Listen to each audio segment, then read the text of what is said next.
Alors bonjour tout le monde. Aujourd'hui, on va voir si, d'un point de vue techno, il est possible de détecter s'il y a du contrôle.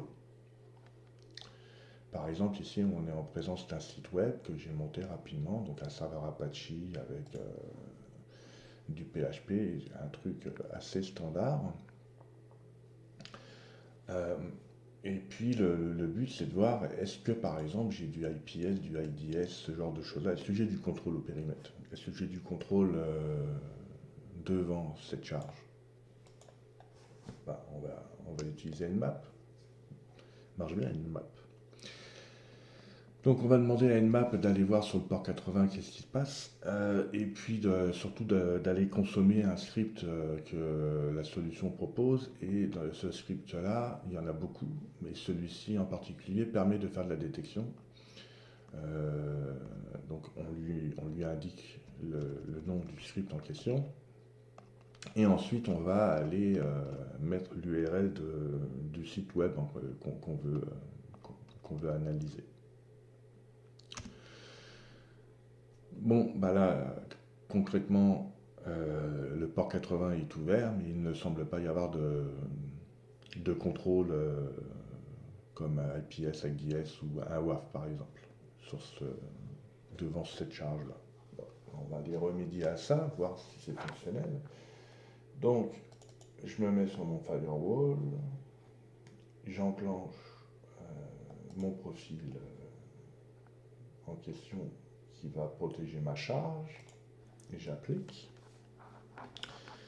Et puis maintenant, je refais un test rapide, voir est-ce que le comportement est le même, est-ce qu'il est capable d'identifier? Bien oui, il l'est capable.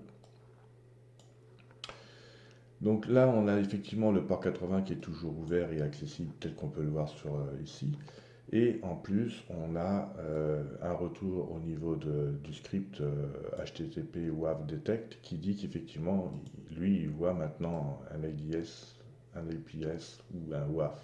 Donc il y a ce genre de contrôle qui a été détecté. Il ne donne pas le nom du manufacturier, tout dépendamment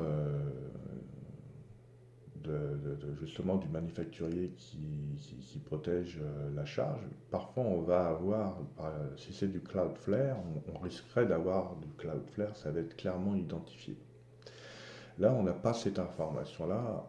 Il nous renvoie l'URL avec un espèce de payload à l'arrière.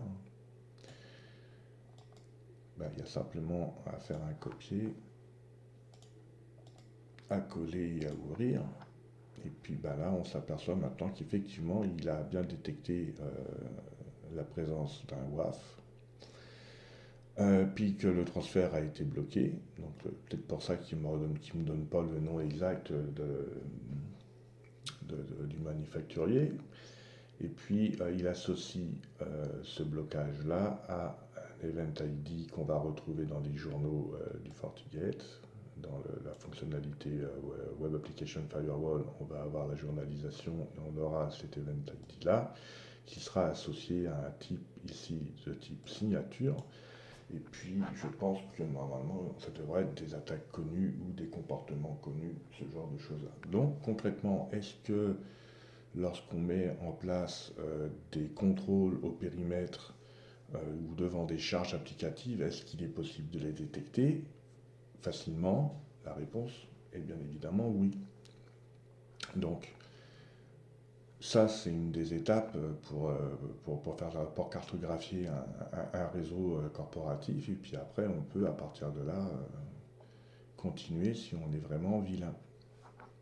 Concrètement, dans la prochaine vidéo, peut-être que je vous ferai voir comment on contourne le Web Application Firewall. Et qu'au final, un WAF tout seul, c'est peut-être pas suffisant.